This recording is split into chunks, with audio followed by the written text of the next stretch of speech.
ladies and gentlemen, today we're installing the 10-inch wheels from Go Power Sports on the Moto 180 with the swing arm. So I'm going to try and give you the best information I can as how I did it. Hopefully maybe it'll work for you.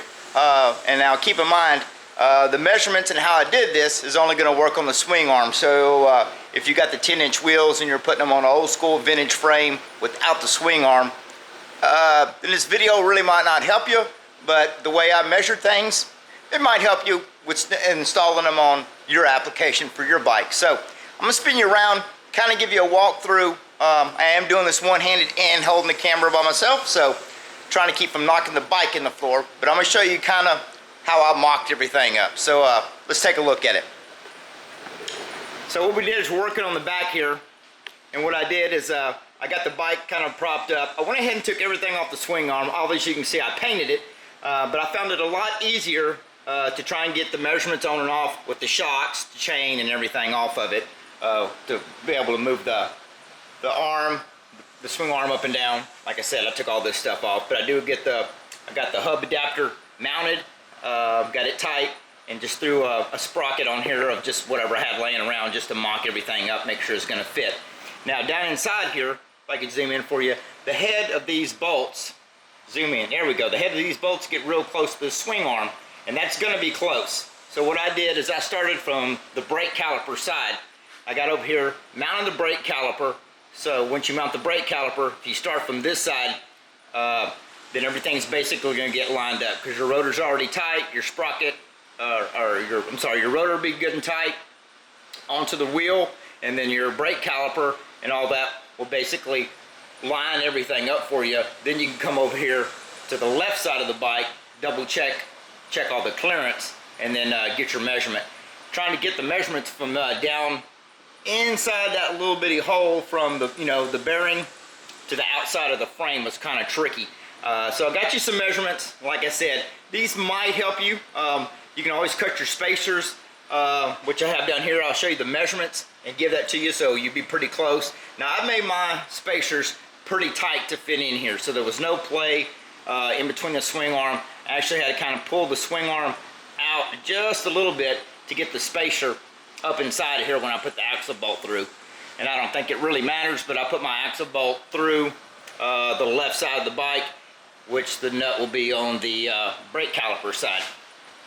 But anyway, like I said, I mounted the brake caliper, got the wheel and everything good and straight.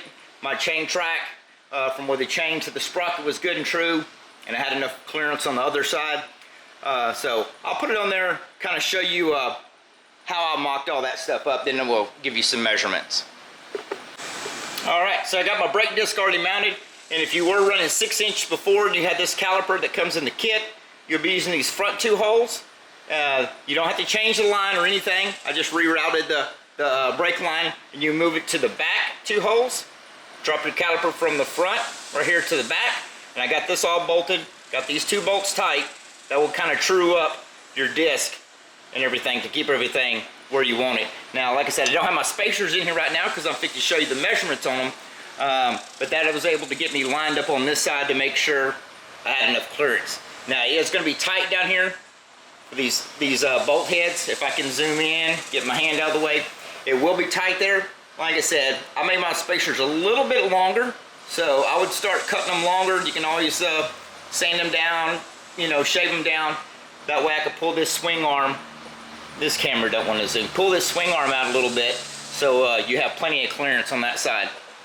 But let me sit this down here and see if we can give you some measurements of what we got as far as clearances. Now one side, if I can get these to zoom in for you, I did mark them because I have a right side, and this is going to be my left side.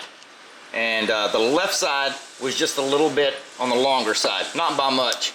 We'll see if we give you a rough, this is millimeters. This one was roughly a 43 millimeter long on the left side, and the right side was about a 41 millimeter. Like I said, so the right side was just a little bit on the shorter side, and I did make these a little bit longer. You could always cut them shorter and give yourself enough room to put you a washer up in there to make sure everything is good and tight. So it wasn't too bad, a little tricky trying to get some measurements. And when you do put these on, like I said, I found it a lot easier to pull the shocks off. That way you can take the wheel on and off and you're not fighting against the pressure of your shocks on the back. Made it a lot easier. Lock the bike up from the frame like I got it here. That way you're able to lift the swing arm up and down. And getting the bolt in is a little bit tricky because there's a crush sleeve in between the bearings. So as I'm sliding the bolt through the left side of the bike, I took a long screwdriver, stuck it to this side just to get the crush sleeve up, to get the bolt through. And once you got them in there, I kind of put both of them in at the same time. If you got an extra hand, it would probably come in handy. But without the shocks and stuff being on the bike and the bike being blocked up, it was not too bad at all to get it on. And then I come back later, install the brake caliper, and everything spins nice and easy, nice and true. And I have plenty of room on both sides for clearance on the bolts and whatnot. So hopefully that'll help you out on the back. And I'll swap you around here in just a second, and we're going to take a look and see how we mocked up the front. All right, now we're back up here at the front wheel. Now this is for the Mega Moto front end. Like I said, so if you're doing this, hopefully this is what I'm running on this bike, and if you have this same front end, hopefully this will all help you out. Now, there is this recessed boss here that sticks out where your bearing is. Front wheel does have a crush sleeve in it also. So it's mounted and drilled, so if you wanted to put a brake caliper on it, which is actually going to be different from the other side, which sticks out, and there's a different measurement of how far they stick out. Now, I installed the wheel this way here. So this is the measurements I'm going to go off of. See if we can sit this up here without knocking everything off. So that's how basically I installed it. It really doesn't matter. It's, you know, you can mount it either direction. But I'm going to see if I can give you the measurements on the, let me get this wheel out of the way. We'll give you measurements on the spacers. If I can sit this down here. And one is longer and one is shorter. All right. We'll go with the measurement. This was the one I put on the left side. And it is basically in the ballpark of a, 51 millimeters long. Almost 51, 79, so it's almost a 52 millimeter. I made them kind of tight, so you can have a long one on one side, and you'll have a shorter one on the opposing side, which would be the opposite side. And this one's about a 44 millimeter. I don't know if that's actually showing up in the camera or not, because I'm trying to look through the camera and my glasses. So you got a longer one and a short one. And so this one, like I said, was about a 44 millimeter. And this one right here is about a 51, almost a 52 millimeter. So we'll get these put on, and let me show you what it looks like. Alrighty, here's what it looks like installed. Yeah, I don't have the nut. I'm still mocking this bike up. I'm doing a lot of changes to it. But anyway, that's how they look installed. You'll have a long one on one side, a little bit shorter one. That's due because of this boss area on the rim. But everything spins nice and true. And I don't know what kind of bearings they put in this thing. I spun it like this a while ago, and I swear 10 minutes later it was still spinning. But very nice and true. So hopefully some of this I did in this video will help you out if you're installing these tins on the Mega Moto with the Monster Moto front end, the suspension front end, and you got the swing arm on your bike. So I'm gonna do a lot of changes to this bike. There's a lot I'm fixing to do to this. There's gonna be a total transformation from what it is now. So this is just one of the videos I wanted to try and get out for y'all guys that want to get these or thinking about getting them and putting them on your swing arm.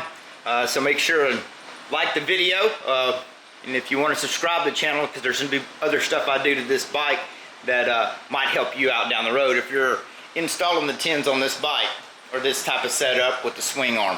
So hope y'all enjoyed the video.